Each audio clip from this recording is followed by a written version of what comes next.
walaalayaal markaa ah dhibaatada ay leedahay darteed ilaahay hadduu idmo subxaanahu wa tacaala waxaan wax ka sheegaynaa ahwaalaha iyo dhibaatooyinka qiyaamaha uu leeyahay. ilaahay subxaanahu wa tacaala maalinta qiyaamaha wuxuu ku tilmaamay ama uu uga digay dadka, markaasuu yidhi yaa ayuha annaasu ittaquu rabbakum, wardadow ilaahiina ka cabsada. waayo maalinta qiyaame ahwaasheeda iyo dhibaatada jirta waxa looga fagtoo lagu badbaado ayaa cabsida ilaahay ah subxaanahu wa tacaala. idan dadow ilaahiina ka cabsada.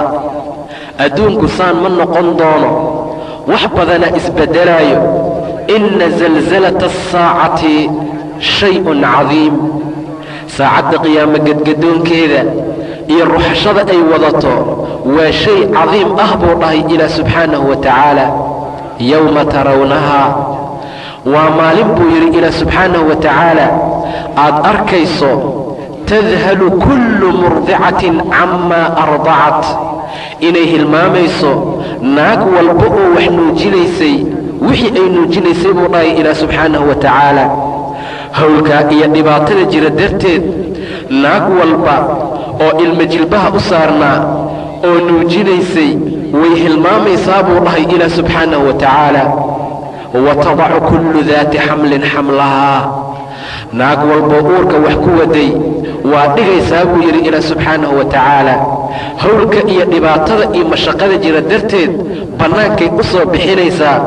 watara annaasa sukaaraa, dadkii waxaad arkaysaa inay sarqaan yihiin oo dad wareersan oo kale ay yihiin. wamaa hum bisukaaraa, ma wareersana, laakiin wixii sidaa ka dhigay wuxuu yahay walaakina cadaab allaahi shadiid. cadaabka ilaahay oo maalintaa jira ayaa mid shadiid ah oo adag markaa ah. qiyaamahaas ayaa qof kastoo annaga naga mida sugaaya. ilaah subxaanahu wa tacaala hortiisaa la tegi doonaa. qof walbaa wixii uu sameeyaa laga xisaabi doonaa. qof walbaa wuxuu abaalmar u helu ilaah siin doonaa. dadkaa laba u kala qaybsami doona, fariiqun fi ljanna wa fariiqun fi saciir. intaanan u gudagelin howlkaa qiyaamaha iyo mashaqada iyo dhibaatadaa jirtaa, wax yar waxaan ka hormarinaynaa geerida iyo arrimaha ku tacalluqa iyo sida ilaah subxaanahu wa tacaala uu ugu talagalay ruux walba inuu u xayaato baxo. ilaahay kitaabkiisa munasalka waxa uu ku yidhi kullu nafsin daa'iqatu lmowt, naf kastaa geeri ayay dhadhaminaysaa buu dhahay ilaah subxaanahu wa tacaala. naf walboo xayaato la geliyey ayuu ilaahay xayaatada ka bixinaa subxaanahu wa tacaala. wa fii yowm min alayaam kullu nafsin daa'iqatu lmowt wainamaa tuwafawna ujuurakum yowma alqiyaama. waxa hadda aad qabanaysaan oo camalo ah ajiryaalkiisana maalinta qiyaamahaan idiin oofinaynaa buu yidhi ilaah subxaanahu wa tacaala. kullu nafsin daa'iqatu lmowt wainamaa tuwafawna ujuurakum yowma alqiyaama. faman zuxzixa can innaar waudkhila aljannata faqad faaz. qof walba oo cadaabka laga durjiyo oo naarta laga dhaqaajiyo oo jannada la geliyo ayaa liibaanay buu dhahay ilaah subxaanahu wa tacaala. liibaanta xaqiiqdaa waxaa gaaray qofkii inta ilaahay cadaab ka durjiyo janno uu markaa geliyo. faqad faaz wama alxayaatu addunyaa ilaa mataacu lguruur. noloshaan adduunkii aad ku sugan tihiinna ma ahan buu dhahay ilaah ilaa raaxo yar oo kada ah oo dadka sirtaa maahana wax kale. haddaba qof walbaa waa dhimana, wuxuu ka tegaa nolosha adduunka, wuxuu aadaa nolosha aakhiro. qof walbaa ilaahay xayaatada ayuu ka bixinaa marka ajashiisa la gaaro. oo ilaahay wuxuu yidhi ummad kastaa ajal ayay leedahay. fa idaa jaa'a ajalhum laa yasta'khiruuna saacatan walaa yastaqdimuun. ajasheeda haddii la gaaro saacadna laga dibdhigi maayo, saacadna loo hormarin maayo buu dhahay ilaah subxaanahu wa tacaala. haddaba walaalayaal waxaana sugaaya xayaato baxa, waxaana sugaaya sakaraad aad iyo aad u dhibaato badan. waxaa aad iyo aad u fiican inaan u diyaar garoobno si ilaahay subxaanahu wa tacaala uu noogu naxariisto marka la gaaro ajasheena iyo dhimashadeena. qof walbaa waxbuu ilaahay ku sababaa subxaanahu wa tacaala. qofaa wuxuu ku dhimanaa shil baabuur, qofaa wuxuu ku dhimanaa macrika iyo dagaal, qofaa wuxuu ku dhimanaa asagoo gurigiisa jooga, qofaa qof kale lagu sababaa. ilaahay ajasha sabab ayuu u yeelaa subxaanahu wa tacaala. wamaa kaana linafsin an tamuuta ilaa biidni illaah kitaaban mu'ajala. naf ma dhimata buu dhahay ilaah subxaanahu wa tacaala, ilaa hadday dhimanaysana waa idin alla subxaanahu wa tacaala. kitaab ayay ku dhimanaysaa mu'ajal ah oo loo madaleeyey subxaanahu wa tacaala. haddaba xayaatabaxaa dhibaato aad iyo aad u xanuun badan ayuu leeyahay, sakaraad dhibaato badan ayuu wataa, oo ilaahay uu yidhi wajaa'at sakratu lmowti bilxaq. waxaa yimid sakaraadkii meydka oo xaq ah buu dhahay ilaah subxaanahu wa tacaala. daalika maa kunta minhu taxiid. waxaad ka lexleexan jirtay oo aad ka fakan jirtay ayaa kan ah ayaa loo dhahayaa qofkii. haddaba marka sakaraadkaa dhibaatada badan la gaaro, ilaahay subxaanahu wa tacaala diinkiisa haddaan aaminno, ilaahay waa noo naxariisan doonaa cinda ixtidaarinaa, marka ay nagu soo xaadirta geerida. laakiin haddaan macaasi ilaah ku socono oo ilaahay aan caasino subxaanahu wa tacaala, aan ka tagno daacadiisa iyo diinkiisa, ilaahay nooma naxariisanaya subxaanahu wa tacaala marka sakaraadkeenna iyo xayaatabaxeenna markaa la gaaro. rasuulka waa sakaraaday salawaatullaahi wasalaamun calayh. caaisha waxay tidhi markaan arkay sakaraadka nebiga, wallaahi sakaraad ka dambeeyaa kama naxin markaan arkay. nebiga salawaatullaahi wasalaamun calayh, allaahuma acinnii calaa sakaraati almowt wa khamaraati almowt ayuu dhahayay bay tidhi caaisha. ilaahayow iiga gargaaroo iiga kaalmay sakaraadka xanuunkiisa iyo dhibaatada markaa uu wato. inna lilmowti la sakaraat ayuu yidhi nebiga sala allahu calayhi wasalam. meydka wuxuu wataa sakaraad aad iyo aad u xanuun badan oo dhibaato badan. sakaraadka ayaa qofka soo xaadiraaya oo u soo gelaaya. ilaahay ayaa ka hadlay subxaanahu wa tacaala, kallaa idaa balagat altaraaqiya waqiila man raaq buu dhahay ilaah subxaanahu wa tacaala. wardadoo waxaad ka warantaan marka nafsadda ay kalxamaha soo gaarto oo qofka xayaatabax uu gaaro oo yaqiinsada inuu adduunka ka tegaayo, kallaa idaa balagat altaraaqiya waqiila man raaq. dadkuna ay dhahayaan yaa ku tufaaya maanta, yay tuftiisa anfici doontaa qofkan. waqiila man raaq wadanna annahu alfiraaq. qofkaa sakaraadka ahna yaqiinsaday inuu faaruqaya buu dhahay ilaah subxaanahu wa tacaala, inuu adduunkaba ka socdo ayuu markaa yaqiinsaday, inuu meeshaa ka tegaayo ayuu yaqiinsaday. maanta wixii ka dambeeya inuusan ehelkiisa iyo xaaskiisa iyo ilmihiisa uusan arki doonin, uu ka dhex baxaayo ayuu yaqiinsaday. maanta wixii ka dambeeya inuusan wax la cuni karin, wax la cabi karin, uu la sheekaysan karin ayuu yaqiinsaday. sidaa darteed ayuu ilaah subxaanahu wa tacaala yidhi, dadku waxay leeyihiin man raaq wadanna annahu alfiraaq. qofkaana wuxuu yaqiinsaday faaruqitaan uu adduunkii faaruqaayo, faaruqitaan gogoshiisii iyo gurigiisii iyo ahalkiisii uu faaruqaayo ayuu yaqiinsaday buu dhahay ilaah subxaanahu wa tacaala. haddaba sakaraadkaa dhibaatada badan ayaa aad iyo aad u wanaagsan inaan xasuusnaano mar walba oo qalbigeenna uu ku jiro. nebigu wuxuu yidhi salawaatullaahi wasalaamuhu calayh, akfiruu dikra haadimu lladaat. waxaad badisaan xusuusashada midka dadka macmacaanka ka gooya, xusuusashadiisa badiya ayuu yidhi salawaatullaahi wasalaamun calayh. yacnii almowt, geerida ayaa loola jeedaa. macmacaanka ayuu dadka ka gooyaa, wuxuu dadka ka bixiyaa guryahoodii ehelkooda, wuxuu geeyaa luxdi iyo god iyo qabri ciriiri ah oo mugdi ah, onus iyo wehelna aan uga horaynin ayuu dadka geeyaa. sidaa darteed ayaa dadka muslimiinta ah waxay ku jiraan qaflo iyo halmaan, waxaana u soo dhowaatay wakhtigii loogu talagalay inay adduunka faaruqaan. ilaahay aayad kale wuxuu ku yidhi subxaanahu wa tacaala, asagoo sakaraadkaa dhibaatada badan xanuunka badan dadka u tilmaamaya, falowlaa idaa balagat alxulquum waxaad ka warantaan dadow haddii nafsadda la soo duuduubo oo xayaatabaxa qofka uu gaaro oo kalxamaha iyo meesha ugu dambaysa ay marayso falowlaa idaa balagat alxulquum wa antum xiinaidin tanduruun idinkana aad fiirinaysaan buu dhahay ilaah subxaanahu wa tacaala qofkaa ixtidaarka ku jira ee sakaraad ka saaran aad fiirinaysaan ayuu ilaahay dhahay ka warrama xaaladiisa iyo xaaladiinaba wa antum xiinaidin tanduruun wanaxnu aqrabu ilayhi minkum walaakin laa tubsiruun annagaa idinkaga dhow buu dhahay ilaah subxaanahu wa tacaala ninkaa xaalkiisa laakiin nooma jeediin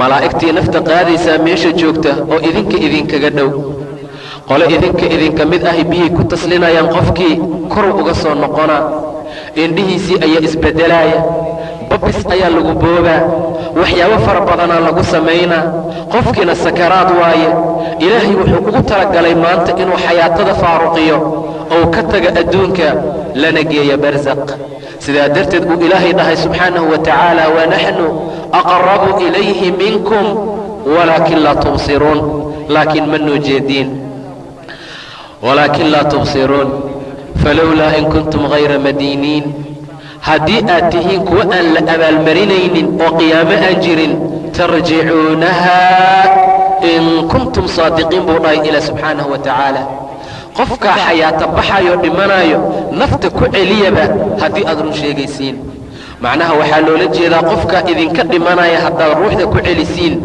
qiyaamo ma jirtee waxaad doontiin sameeya laakiin haddii xayaatada lagu celin waayo diyaargarooba qiyaamaa jiro ilaa hortiisaa la tegaa subxaanahu wa tacaala haddaba qofka sidaa ayuu u sakaraadaa dhibaato fara badan ayuu ku jiraa sakaraadka rasuulka sala allahu calayhi wasalam wuxuu yidhi qofku inuu jannada galo 70 buurood ayaa ka xigta sakaraadka ayaana ugu sahlan subxaana allah sakaraadka waa buurta ugu fudud buu dhahay sala allahu calayhi wasalam inta kale waa ka sii adag tahay waana ka sii dhibaato badan tahay maca daalika dadkii maanta waxay galeen khaflo waxay galeen halmaan waxay hilmaameen geeridii sidaa darteed ayuu ilaah subxaanahu wa tacaala wuxuu ballan qaaday naf walba oo geerida hilmaanta inuu ilaahay cadaabka ku hilmaamo subxaanahu wa tacaala falyawma nansaakum kamaa nasiitum liqaa'a yawmikum haadaa buu dhahay ilaah subxaanahu wa tacaala maanta waxaan idinku hilmaamaynaa naarta gudaheeda saad maalinteenaan u hilmaanteen oo kale ayaan idinkugu hilmaamaynaa cadaabka idan dadku waa inay aad u xasuustaan geerida cabdullaahi bni cumar wuxuu yidhi nebiga ayaa garabkayga qabtay markaasuu dhahay yaa cabdallah kun fi ddunyaa kaannaka gariib adduunku waxaad ku noqotaa sidii nin musaafir ah oo kale ow caabiri sabiil ama nin wadda gudbaaya oo kale noqo ayuu ii yidhi buu dhahay nebiga sala allahu calayhi wasalam ninka gariibka ee musaafirka ah oo kale noqo musaafirka aan waddankiisa joogin guryo kuma dhisto rartiisa kuma furta meesha wuxuu og yahay wakhti yar ka bacdi inuu meesha faaruqaayo ee markaa uu ka tegaayo adigana saasoo kala noqo oo geerida u diyaargaroow adduunka musaafir ku noqo ow caabiri sabiil ama nin waddo laami ah gudbaayoo kale waayo laamiga qofku markuu rabo inuu gudbo labada dhinac inuu iska fiiriyo ayuu gudbaa ma dhex fadhiisto saasoo kala noqo ayuu yidhi nebiga sala allahu calayhi wasalam haddaad subaxdii gaarta galabtii ha sugin haddaad galabtii gaartana subaxdii ha sugin noloshaada u qaado geeridaada caafimaadkaaga jiradaada u qaado mar walbaa diyaar noqo adigoo diyaara maniyada iyo geerida iyo yaqiinta ha kuu timaado sidaa ayuu nebigu kula dardaarmay sala allahu calayhi wasalam haddaba qof kastoo muslima dardaarankaa inuu fuliyo ayaa shay lagama maarmaan ah oo loo baahan yahay nin ayaa nebiga u yimid salawaatuullaahi wasalaamuhu calayh markaasuu dhahay rasuulkii allah waan ku jeclahay rasuulku wuxuu yidhi cud nafsaka almowt naftaada waxaad ku tirisaa dadka geerida ah weligaa xayaata ha ugu sheekaynin nafsadaada weligaa waa noolaanaysaa ha isdhihin tuulul amal yareey iyo didiilada yarayso sidaa ayuu nebigu kula dardaarmay sala allahu calayhi wasalam dadku markay adduunka jeclaadaan oo geerida ay hilmaamaan oy nacaan cadow ayaa lagu sallidaa sida rasuulku uu tilmaamay sala allahu calayh wasalam.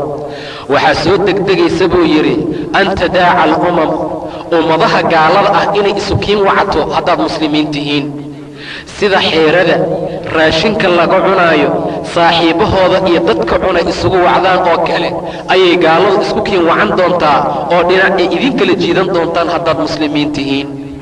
asxaabta nebigu waxay ku dhaheen awa min qillatin yaa rasuula allah, yaraan aan yarnahay darteed may maalintaas gaalada saas noo yeelayaan?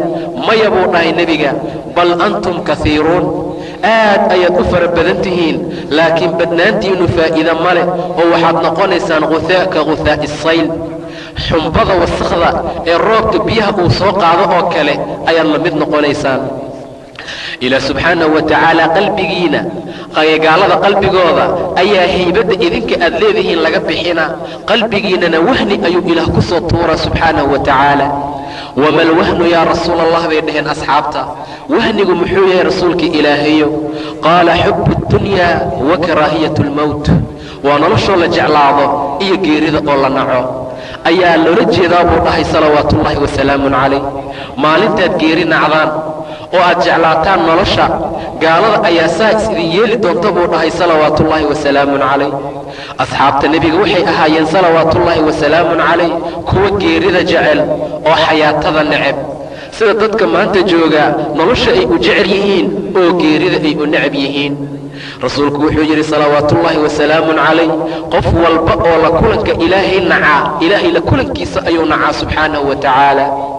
waman axabba liqaa'a allah axabba allah liqaa'ahu, qofkii inuu ilaahay la kulmo jeclaada, inuu dhinto ciyow aakhiro aada jeclaada, ilaahay la kulankiisuu jeclaadaa subxaanahu wa tacaala. xaasaska nebiga mid ka mida ayaa tiri kullunaa nakrahu lmowt, rasuulkii allow dhammaanteen geerida waa necabnahay. rasuulku wuxuu yidhi saas ulama jeedi, laakiin waxaan ka wadaa qofka mu'minka ah marka lagu soo xaadiro oo sakaraadkii xayaata baxa uu gaaro oo naftiisa lasoo duuduubo kalxamaha ay soo gaarto ayaa la tusiyaa wanaagga ilaah agtiisa uu ku leeyahay subxaanahu wa tacaala. waa loogu bishaareeyaa wanaagga ilaah agtiisa uu ku leeyahay. ma jiro shay uu kaga jeclaan badan yahay inuu rabbi la kulmo, ilaah la kulankiisuu jeclaadaa, markaasuu ilaah la kulankiisa isagana jeclaadaa subxaanahu wa tacaala. amaa munaafiqa iyo qofka aan ilaahay aaminsanayn marka lagu soo xaadiro sakaraadka uu gaaro ayaa la tusiyaa dhibaatada qabriga, ciriiriga, mugdiga iyo cadaabka alla agtiisa uu ku leeyahay subxaanahu wa tacaala. ma jira shay uu kaga naceeb badan yahay inuu ilaahay la kulmo subxaanahu wa tacaala. la kulanka alla ayuu nacaa, markaasuu ilaah isagana la kulankiisa nacaa subxaanahu wa tacaala. haddaba laba si ayaa loo kala dhintaa. dadka mu'miniintae ilaah rumeeyey subxaanahu wa tacaala hab nadiif ah oo wanaagsan ayay u dhintaan. kuwa kaafiriinta ah oo rabbi diidayna si silac iyo dhibaato badan ayuu ilaah nafta uga qaadaa subxaanahu wa tacaala. waannaasicaati garq, waxaa loola jeedaa malaa'igta naasicaadka ah ee nafsadda gaalada siibtaa. qarqiga waxaa loola jeedaa si dhibaato badan oo maashood ah ayay xayaatada u siibtaa. waannaasicaati garban waannaashitaati nashtaa, waa malaa'igta mu'miniinta ka qaada xayaatada si nashti ah oo fudud oo jilicsan buu dhahay ilaah subxaanahu wa tacaala. kaafirka waxaa lagu miisaalaa musbaar dhagax ee meel bir ah ku surnaa ama meel bir ah ku surnaa oo laga siibaayo oo kale ay xayaatada looga qaadaa. amaa naashitaadka waxaa lagu miisaalaa hal tin cajiin ku dhegtay sida looga soo qaado oo kale, saas ayaa mu'miniinta ayagana xayaatada looga bixiyaa. maca daalika buu rasuulku yidhi sala allahu calayhi wasalam, qof walbaa ha ogaado xayaato baxaas inuu markaas soo maraayo. nebiga xadiis ayuu ku yidhi ina almu'min yamuutu bicaraqin jabiin, qofka mu'minkaa waa dhintaa asagoo dhafoorkiisa uu dhididaayo ayuu dhahay salawaatuullaahi wasalaamun calayh. mu'minka wuxuu la dhintaa dhafoor dhidid. qolo muxadisiinta ka mid ah ayaa waxay yidhaahdeen waxaa loola jeedaa xayaato baxa iyo sakaraadka ayaa waxoogaa lagu adkeeyaa qofka mu'minka ah. sababtu waxay tahay qaladaadka iyo gafafkii yaryarkee ka dhacay ayaa looga nadiifiyaa si qabriga loo geeyo asagoo nadiif ah oo wax dembiya aan lahaynna beri ilaahay uu la kulmo subxaanahu wa tacaala. amaa munaafiqa waa loo celiyaa waa loo kaydiyaa ilaa dembigiisa asagoo buuxa ilaah uu la hortaga subxaanahu wa tacaala. mu'minka dhafoordhiid ayuu la dhintaa. muxadisiinta gobol waxay yidhaahdeen saa loolama jeedee waxaa laga wadaa asagoo dadaalaayo, qiyaamuleelka ku dadaalaayo, soonka ku dadaalaayo, cibaadaadka ku dadaalaayo, oo xalaasha ku dadaalaayo ayuu dhintaa ayaa loola jeedaa. qofka mu'minkaa asagoo dhafoorkiisu dhididaayo oo dadaalaayo, xalaasha ku dadaalaayo, xaaraanta ka ordaaya, kelimada tawxiidka ku dadaalaayo, sidaa ayuu markaa ku dhintaa. haddaba labada si ayaan kala qaadaynaa, qof kaafir oo dhimanaayo iyo qof mu'min ah oo dhimanaayo, habkay u kala dhintaan iyo sida ilaah uu u tilmaamay subxaanahu wa tacaala. waxaan ku hormaraynaa qofka kaafirkaa dhimashadiisa, ama ilaah ninka diiday subxaanahu wa tacaala. qofka noocaasee ilaahay aamini waayey, ama gabar ilaahay diinkiisii diiday, xijaabkii islaamka qaadaa lagu kari waayey, salaadii ilaahay dukaan lagu kari waayey, xijaabka ilaah qaada marka la yidhaahday kuugu jawaabaysaa kuleel ayaan u dhimanaa, marka ilaahay diinkiisa raac la yidhaahday kuugu jawaabaysaa casaga lama socda diinka, marka aad dhahdo war walaalay ilaahay ka cabso oo waxaan jooji, waxay kugu jawaabaysaa hadalla aan loo baahnayn. xaaladdu haddii sidaa la gaaro ayuu ilaah ku tilmaamay subxaanahu wa tacaala habka iyo qaybtay markaa u dhimanayso. dadkaas ayaan ka hadlaynaa dumarkii xijaabka ka tegey oo ilaahay diinkiisa lagu kari waayey, oo mar walba xaaraan maahane xalaashii lagu kari waayey, baatil maahane shay xaqa la diiday. dadkaa habkay u dhimanayaan. qof walbaa sakaraadkiisii wakhtigiisii markii la gaadho meeshii xayaatada looga qaadi lahaa ayuu ku dhacaa. meeshaa marka uu ku dhaco ehelkiisii waa u soo gurmanayaan. waa tii hadda aan tilmaannay ilaahay uu yidhi subxaanahu wa tacaala kallaa idaa balaqat itaraaqiya, naftu markay kalxamaha soo gaarto waqiila maraaq, yaa tufaayaa la leeyahay. ardadii dugsiga dhiganaysaa loo soo wacaa, macallimiintii dugsigaa loo soo wacaa. intaa inay wax anfacda tuftiisa ayaa la rabaa, laakiin sakaraad haddii mar la gaadho wax anfacayaa ma jiro. tabiibaan wax taraynin, daabaan wax anfacaynin, wax anfacayaa ma jiro.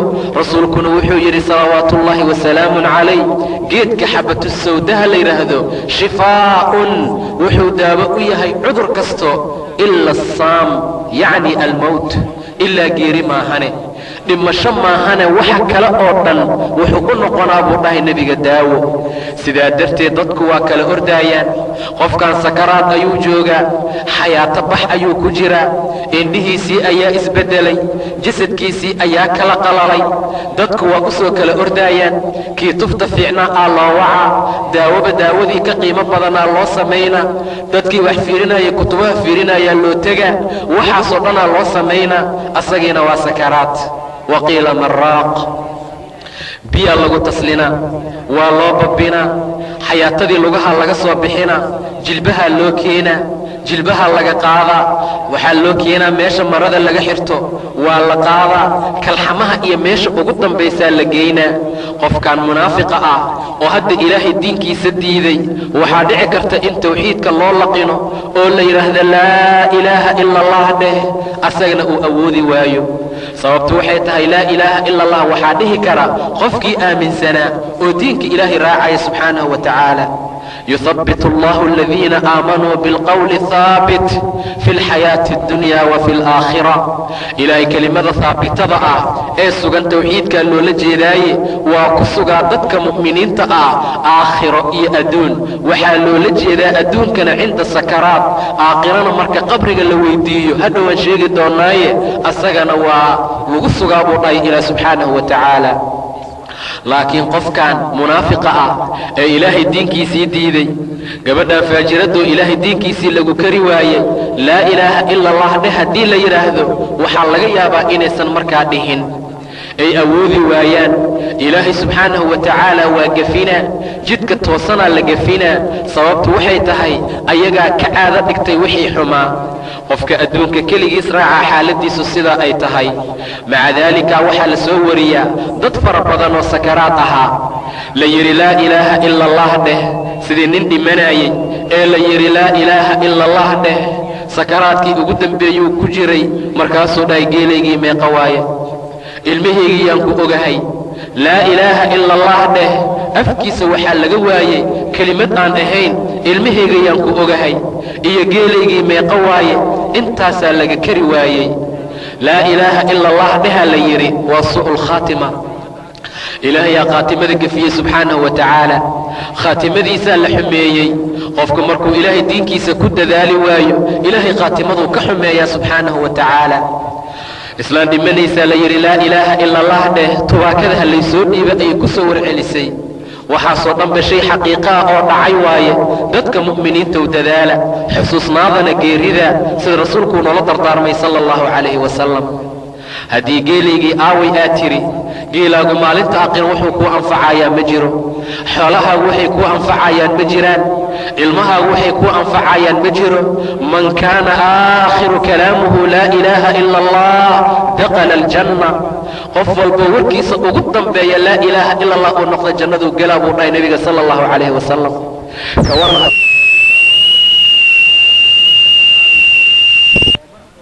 ay ku xasuusiyeen adigana ilaah uu ku gefsiyey subxaanahu wa tacaala haddaba dhibaato aad iyo aad u weyn waaye malaa'igta sakaraadka ah malaa'igta nafta gaalada qaadaa u imaanayso ilaah wuxuu yidhi fakayfa idaa tawafathum almalaa'ikatu yadribuuna wujuuhahum waadbaaruhum say xaaladoodu noqonaysaa waa kuwa hadda aan ka hadlayno markay dhimanayaan malaa'igtuna ay soo gelayso ay horay iyo gadaal ka tumaysa buu dhahay ilaah subxaanahu wa tacaala walahum maqaamicun min xadiid guruumo bir ka samaysan ayay wataan meeqa sakaraad ayaad aragtoo sariirta aan lagu celin karin hor uga soo boodaayo dadku ay ku celinayaan fakayfa idaa tawafathum almalaa'ika yadribuuna wujuuhahum waadbaaruhum gorid iyo gadaalay ka garaacayaan buu dhahay ilaah subxaanahu wa tacaala weliba inuu dhinto ma rabo ninka munaafiqa ah ama kaafirkee diinka aan raacsanayn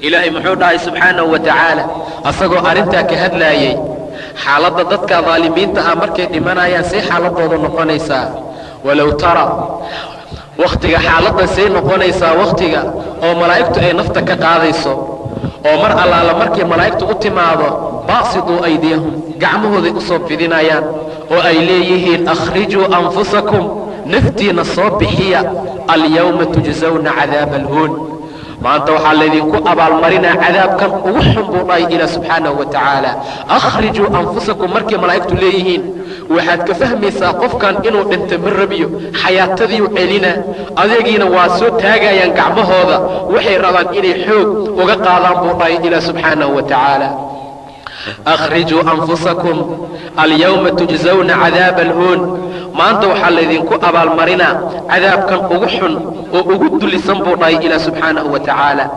cadaabkan ugu xun ayaa laydinku abaalmarinaa ee nafsadiina keena ha celinina saasaa loo leeyahay buu dhahay ilaah subxaanahu wa tacaala maalinta xaaladaa la gaara waa maalin aad iyo aad u cajiib badan qofkan dadka daalimiinta ah sidaas ayay u dhintaan buu dhahay ilaah subxaanahu wa tacaala walow tara id الظaalimuuna fii gamaraati اlmowt waxaad iiga warantaan wakhtiga dadka daalimiinta ah ay ku jiraan gamaraatu اlmowt macnaha sakaraadka meydka ay ku jiraan waalmalaa'ikatu baasituu aydiihim malaa'igtana ay gacmahooda u soo fidinayaan oo ay leeyihiin akhrijuu anfusakum naftiina soo bixiya alyawma tujsawna cadaaba alhuuni bimaa kuntum taquuluuna cala allah keena nafsadiina ha celinina adduunkan waa ka tegaysiin ee keena ayaa loo dhahaa buu dhahay ilaah subxaanahu wa tacaala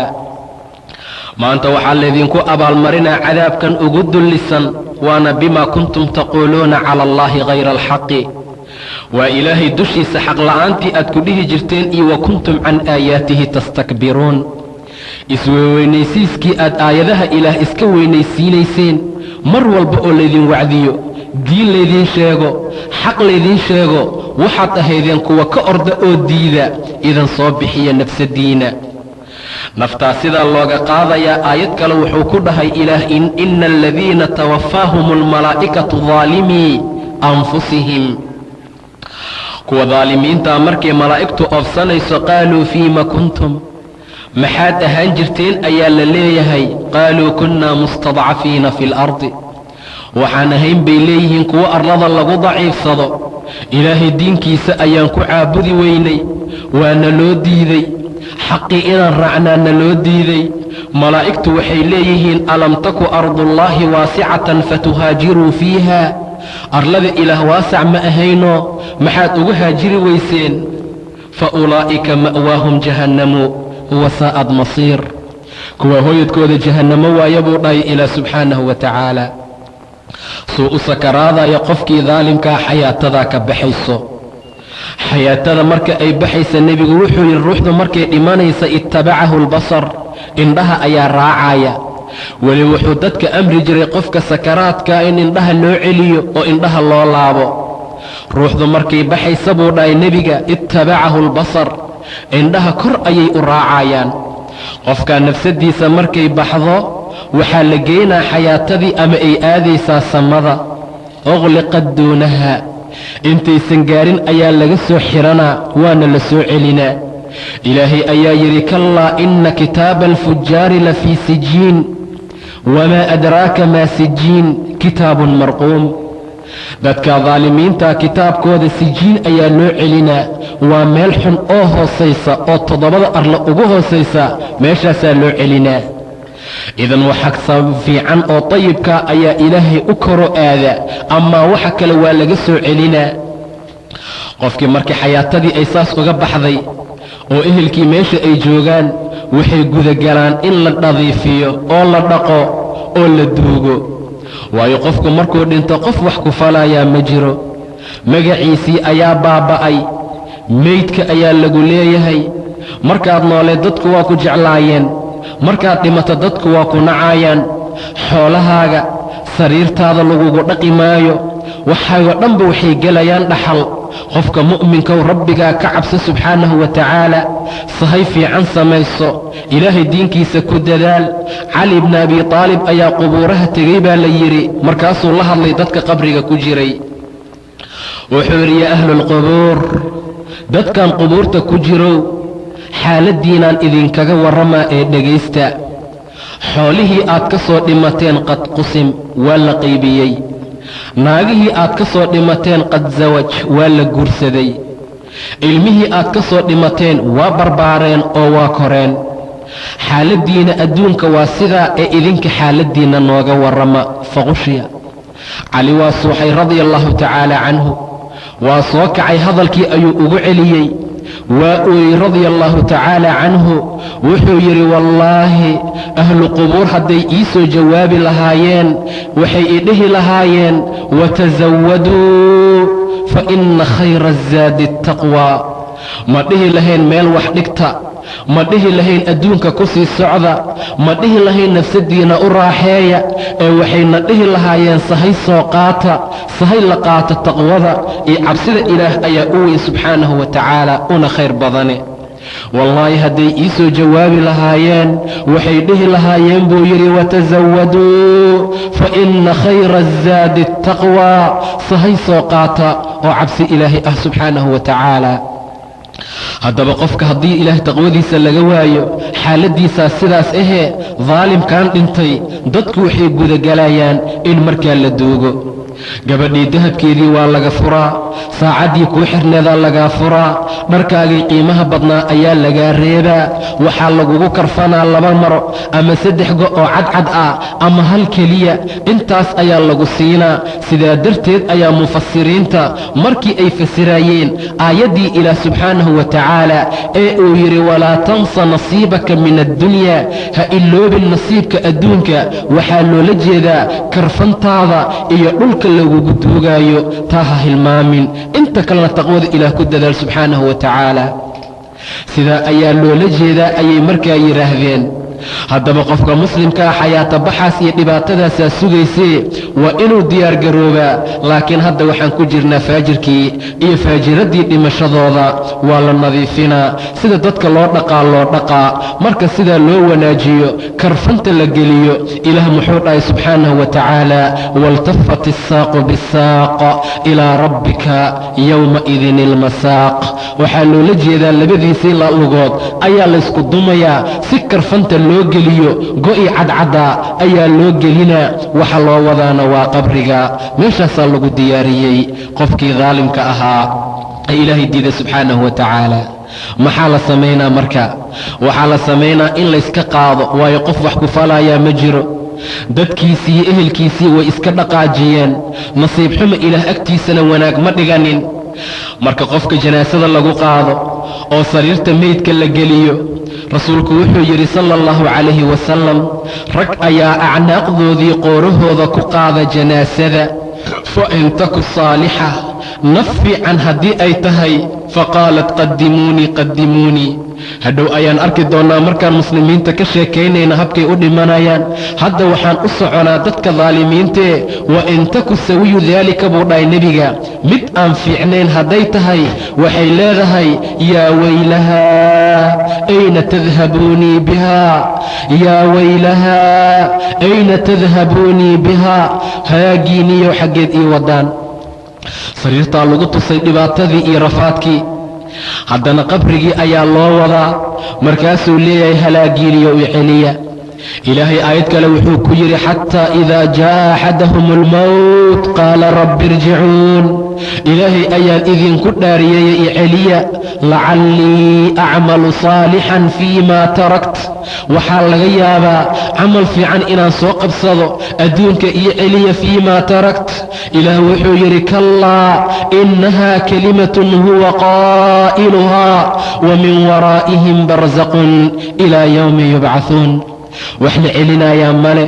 naf haddii ajasheeda timaada, walan yu'akhir allaahu nafsan idaa jaa'a ajaluhaa. ajasheeda haddii la gaaro celitaan ma jiro, meel loo celinayaa male. barsaq ayaa loo wadaa. weliba qofka inta janaasadiisa la sii wado ayay leedahay halaagiiniyow xaggeed ii wadaan, halaagiyow xaggeed ii wadaan i celiya. camal fiican ayaan soo qabanaa. codkeeda wax walba ayaa maqlaya buu dhahay nebiga, oo ilaahay qalqay, ilaa insi iyo jinni maahane. haddii la maqalsiin lahaa la saciquu, suuxdinay u dhiman lahaayeen buu dhahay nebiga sala allahu calayhi wasalam. waayo qof ehelkaaga ah oo aad waddo janaasadiisa oo dhahaya yaa weylahaa ayna tadhabuunii biha, xalaaggeegiyow xaggeed ii waddaan, oo dhibaatadaasaa u qaylinaayo, wax duugi karaa markaa ma jiro. sida loo sii wado qabriga ayaa la geynaa. qabriga marka la geeyo qofkii meesha la dhigo waa la duugaa. ilaahay ayaa yidhi subxaanahu wa tacaala, humma amaatahu faaqbarah. qofku waa dhimanaa waana la qabriyaynaa buu dhahay ilaah subxaanahu wa tacaala. humma idaa shaa'a ansharah. wakhtigii uu rabo ayuu ilaahay ka soo bixinaa qabriga subxaanahu wa tacaala. qofkaan marka la wado oo qabriga la geeyo, dadka gobolka mida waxay akhriyaan ama ay tilmaamaan wax la yidhaahdo talqiin. talqiinta noocaasa wax jiraa ma ahan. qofka muslimkaa mar walba ilaahay ayaa ku suga tawxiidka. talqiinta waxay dadku yidhaahdaan waa qofka marka uu dhinta wax loo laqino oo la yidhaahdo qul laa ilaaha ila allah.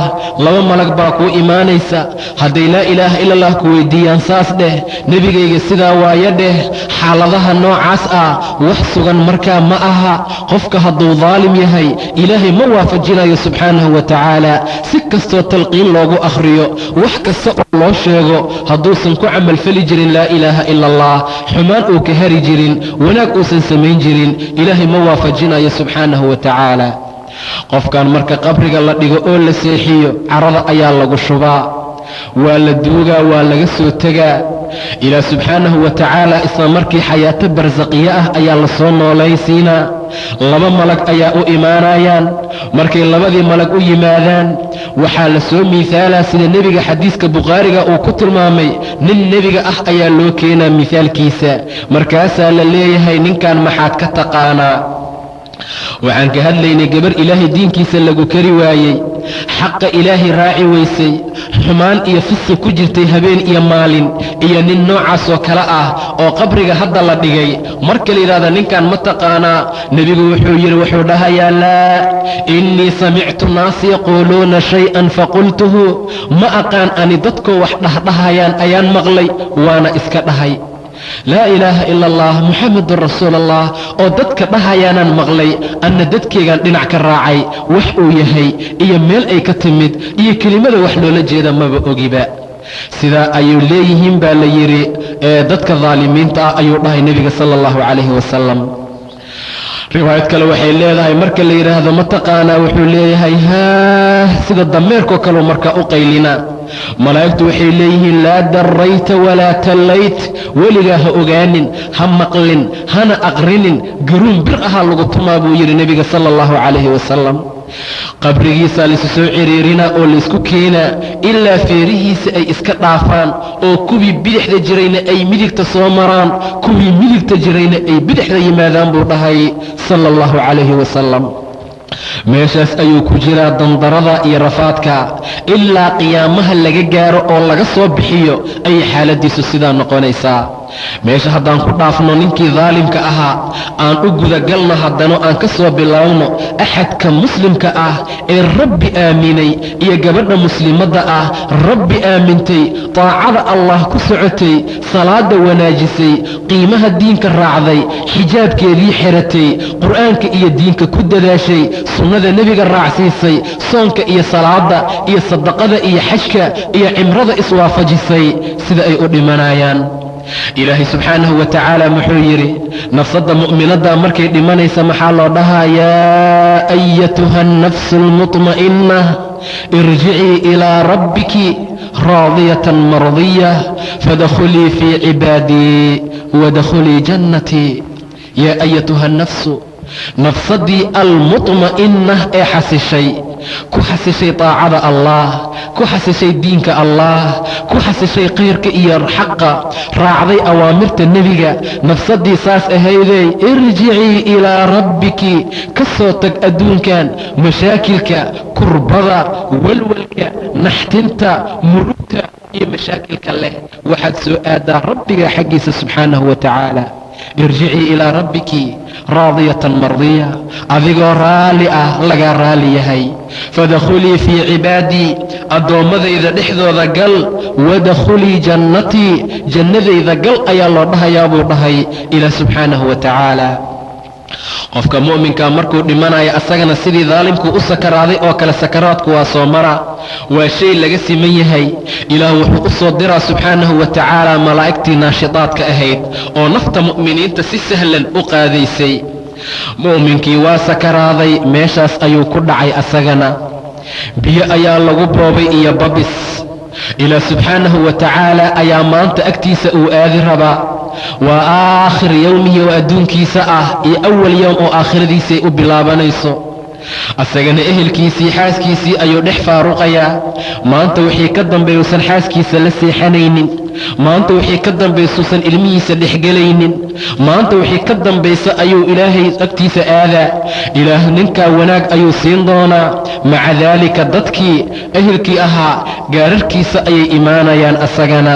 kallaa idaa balagat itaraaqiya waqiila maraaq, yaa ku tufaya ayaa la leeyahay. ninka yaa tufaya wadanna annahu alfiraaq, asagana faaruqitaan ayuu yaqiinsaday inuu adduunka ka tegaayo ayuu yaqiinsaday. maca daalika waxaa loo laqinaa laa ilaaha ila allah. idan talqiinta nebiga uu tilmaamay waa qofku marka uu dhiman rabo in agtiisa lagu yidhaahdo laa ilaaha ila allah, siduu asagana u dhaho hadalkiisa ugu dambeeya uu laa ilaaha ila allah noqdo oo markaa jannada uu galo. man kaana aakhir kalaamuhu laa ilaaha ila allah dakhala aljanna, saan soo tilmaannay ayuu noqonaa. daalimkii waxaan soo sheegnay markii laa ilaaha ila allah dheh la yidhi inuu xoolo iyo xumaan iyo waxyaabo xaaraama uu ka fikiray ayaan soo tilmaannay. amaa qofkan mu'minka ah laa ilaaha ila allah dheh marka la yidhaahdo laa ilaaha ila allah ayuu leeyahay muxammadun rasuulullah. weliba muxamedun rasuulullah kuma darin nebiga ee wuxuu yidhi agtiisa ku dhaha laa ilaaha ila allah. marka laa ilaaha ila allah la xasuusiyo asagaa raacsiinaya muxamedun rasuulullah, waayo si fiican ayuu u yaqaanaa. yuhabbitu allahu aladiina aamanuu bilqowli haabiti fi lxayaati addunya wa fi alaakhira. ilaahay ayaa waafajinaya subxaanahu wa tacaala. qofka dhimanaya waxaa loo bishaaraynaa ilaahay wanaagga agtiisa uu ku leeyahay subxaanahu wa tacaala. wanaagga ilaah agtiisa uu ku leeyahay ayaa la tusaa. qabriga waasicashadiisa ayaa la tusaa.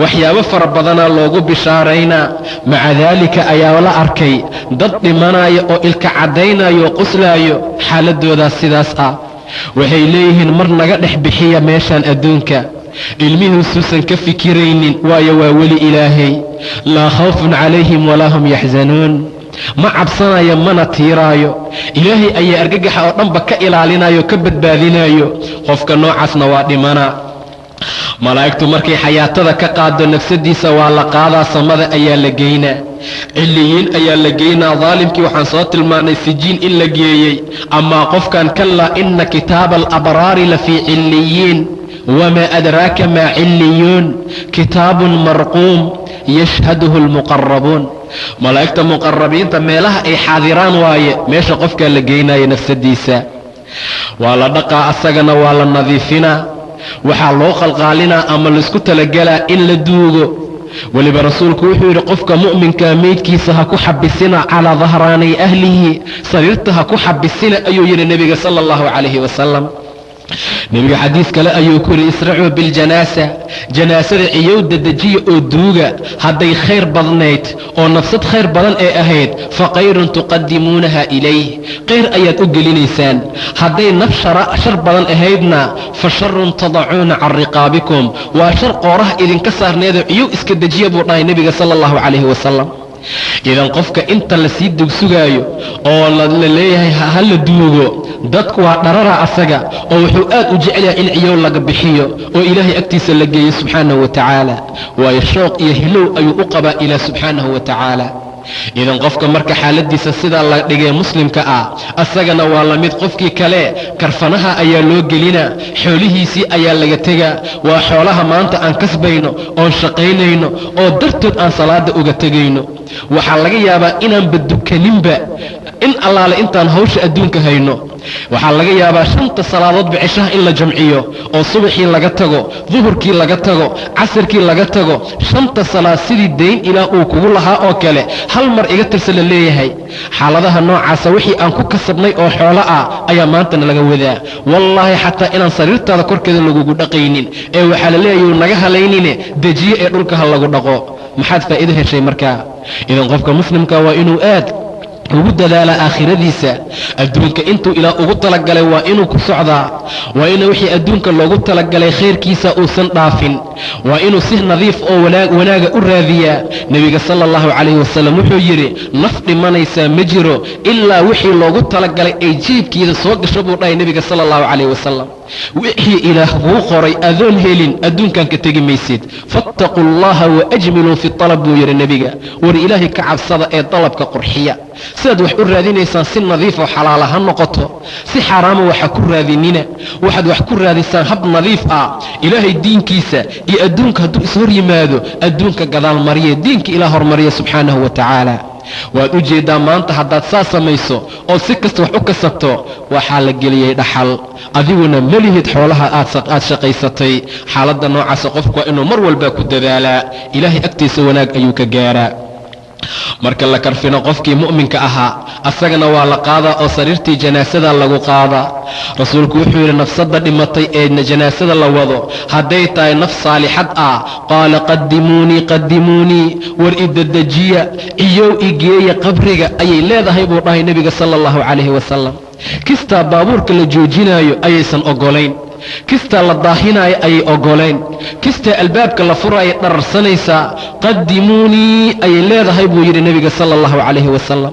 war iwada ciyow qabriga igeeya iwada qabrigayga igeliya war meeshaan iga wada oo dhibka iyo rafaadka leh sidaa ayuu yidhi nebiga sala allahu calayhi wasalam nafsadda saalixadda ay ku hadlaysaa maalin baa nebigoo fadhiyan qof dhintay lasoo agmarsiiyey markaasuu yidhi ama waa istareexay ama waa laga istareexay qofkan buu dhahay nebiga sala allahu calayhi wasalam maxaad ula jeedaa ayaa la yidhi wuxuu yidhi haddii qof fiican uu ahaa oo ilaahay diinkiisii ku socday wuu istareexay tacabkii adduunka mashaakilkii dhibaatadii ayuu ka istareexay ilaahayna wanaag buu siinaa subxaanahu wa tacaala hadday tahay naf xunna waa laga istariixay waay nafsada xun meel kastay joogta naclada allah ku soo degta qofka aan salaada dukan guryaha uu joogaa lacanada raashinka uu cunayaa lacanada dharka uu xiran yahayaa lacanada geedaha lacanada way nacayaan waxay leeyihiin naga dhaqaaq waa laga istariixay buu dhahay nebiga sala allahu calayhi wasalam haddaba qofkan asagana waa la wadaa qabriga ayaa la gelinaa qabriga marka la geliyo nebiga ayaa loo soo miihaalayaa salawaatuullaahi wasalaamun calayh waxaa la leeyahay ninkan ma taqaanaa markaasuu leeyahay nacam هذا محمد جاءنا بالبينات فأجبناه واتبعناه هو محمد هو محمد هو محمد 3 مرات 3 مر أيو كعل علنا وتلذذ وكمع عن سنايو نبي عيسى صلوات الله وسلام عليه نعم بوليه ها محن أكسي ونبي إلى صلوات الله وسلام عليه جاءنا بالبينات فأجبناه واتبعناه وان رعني وانا أجيبني هو محمد ساسو ليه ملائكته إليه نم كنائم العرس هرد نيهو سيدا قفك أراسك وأهرد أوكل أهرد حديث kale wuxuu yiri nin saalihan hurdo fiican oo saalixa hurud waa ku ogeyn nin muuqin ah oo yaqiinsan inaad tahay ayaan ku ogeyn su'aashan aan ku weydiinay wax kale ma aha su'aal anaga hadda aan rabnay inaan kugu ogaano ma aha laakiin waa su'aal dhuhuur ah oo aan ku muujinaynay laakiin nin muuqina inaad kasisnayn waa ku ogeyn ninka arooskaasuu u hurdo oo kale u hurud waayo qof mashquuliyaa ma jiro ilaa qofkuu adduunku ugu jecel yahay oo ehelkiisa ah maahane qabrigiisa ayaa la waasicinaa intay ishiisu aragto 3 shubaaka ayaa loo fura oo uga soo gala wanaagyo iyo qiimo fara badan ayuu nebigu yidhi salawaatullaahi wasalaamun calayh markaa wixii ka dambeeyo meesha isaga jira asagana ilaa qiyaamaha laga gaaro oo saacaddii qiyaama ay dhacdo oo markaa ka bacdi qabriga la iska soo bixinayo sida ilaahay uu tilmaamay ballantan uu ku qaaday subxaanahu wa tacaala haddaba labada hab ayaa loo dhintaa qofka daalimka habkaasuu u dhintaa qofka muslimkana xaaladiisa sidaasuu habkaasuu u dhintaa wax la dhaafayaa ma jiro qof kastaa waa dhimana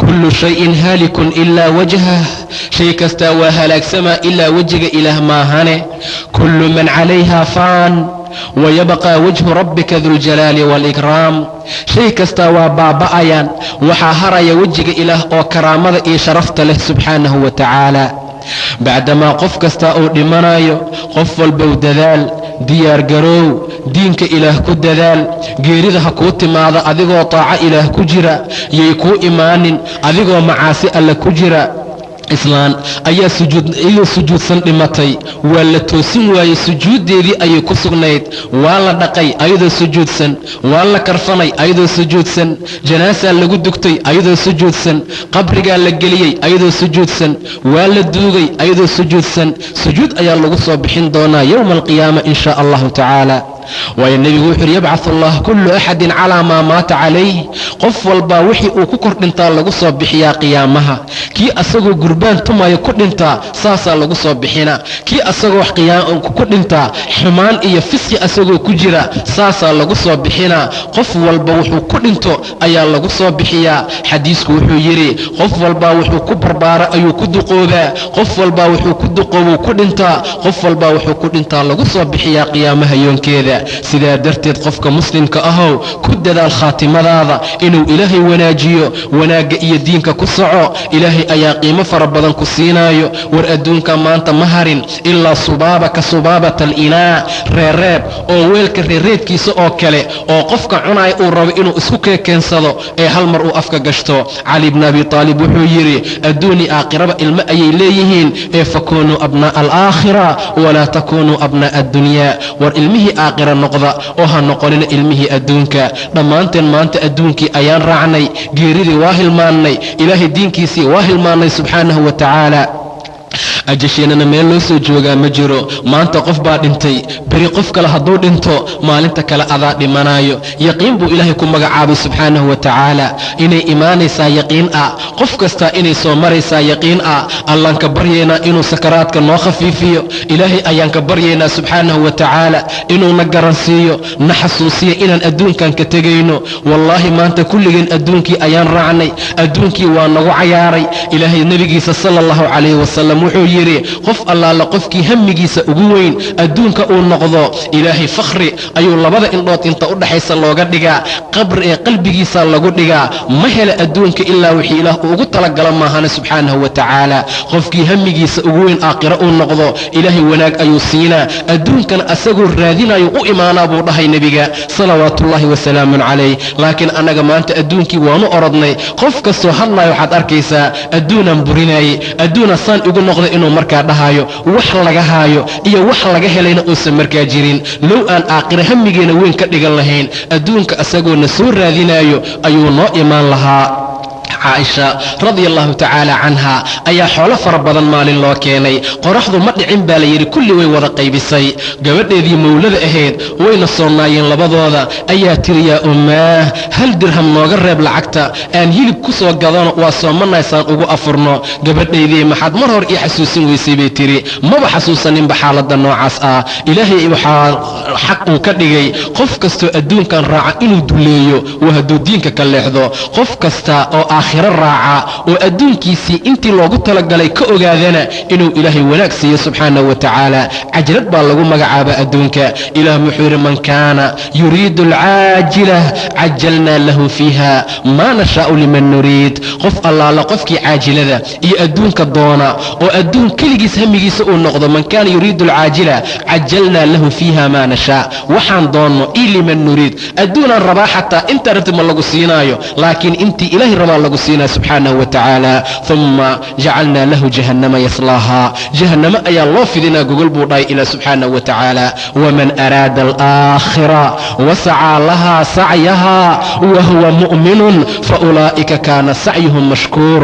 qof kasta oo doona aakhiro u camal qabta, u shaqaysto, u dadaala asagoo mu'min ah, kuwaasaa camalkooda mashkuur ah. ninkan adduunka keligiis doonay iyo kan aakhira u dadaalayba, kullan numidu haa'ulaa'i wa haa'ulaa'i min cataa'i rabbik wamaa kaana cataa'u rabbika maxduur. nin walbaa wuxuu ugu talagalo ilaah adduunka ka siinaa, mana laga qadinaya buu dhahay ilaah subxaanahu wa tacaala. bacdamaa xaaladaynu ay sidaa tahay, adduunka annagaana loo qalqay sida ilaah uu tilmaamay subxaanahu wa tacaala.